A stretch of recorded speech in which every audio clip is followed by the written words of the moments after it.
என் பிடி பீரியட யாருக்காகவும் விட்டு கொடுக்க முடியாது. 8 மணி நேரம் கிளாஸ்ல உட்காந்துட்டு அந்த ஒரு பிடி பீரியட் வரப்ப கண்ணில் அந்த சந்தோஷத்தை பார்த்துருக்கீங்களா சார்?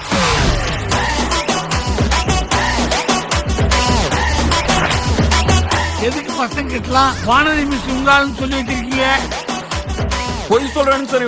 இவன் தான் சார் வானதி மிஸ் லவ் பண்றாங்க.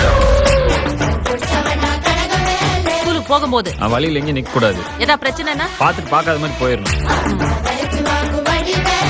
இந்த 2 ஜாதகமும் ஒன்னா சேரவே கூடாது. இந்த பொண்ணு அவரை மதிக்கவே மதிக்காது. வேற ஒரு புழுவ பாக்குற மாதிரி தான் பாப்பா. ஐயோ சாமி, அது எங்க 2 பேர் ஜாதகம். பையன்து இங்க இருக்கு. எல்லாரும் என்ன ஏன் திட்டுறாங்க? நான் என்ன தப்பு பண்ணேன்? அண்ணா அண்ணா டேய் பிடி மாஸ்டர், நீ எல்லாம் ஒரு ஆளு என் முன்னாடி வந்து நிக்கிற. இந்த வேலையை விட்டு தூக்கியாச்சு, ஓடிப்போ. சாதாரண பிடி வாத்தியார் பிள்ளைங்களா பிறந்த நாங்க இதெல்லாம் அனுபவிச்சுக்கிட்டு தான் இருக்கோம். அப்படி ஒண்ணு நடக்கிறப்பவே செத்து போயிட்டா போராட்டம் எல்லாம் பண்ணுவாங்க. அதுவே உயிரோடு வந்துட்டா அவளை பேசியே சாகடிச்சிருவாங்க. சும்மா நிக்கிறீங்க? நான் வெறும் பிடி சார் தான், ஹீரோ இல்ல.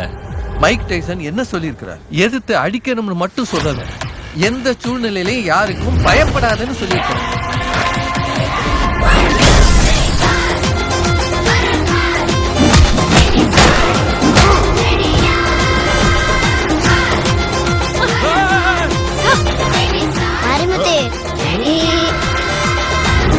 இன்னைக்கு ஆரம்பிக்க போற இந்த கேஸ் ரொம்ப ஃபெமிலியர் ஆயிடுச்சு.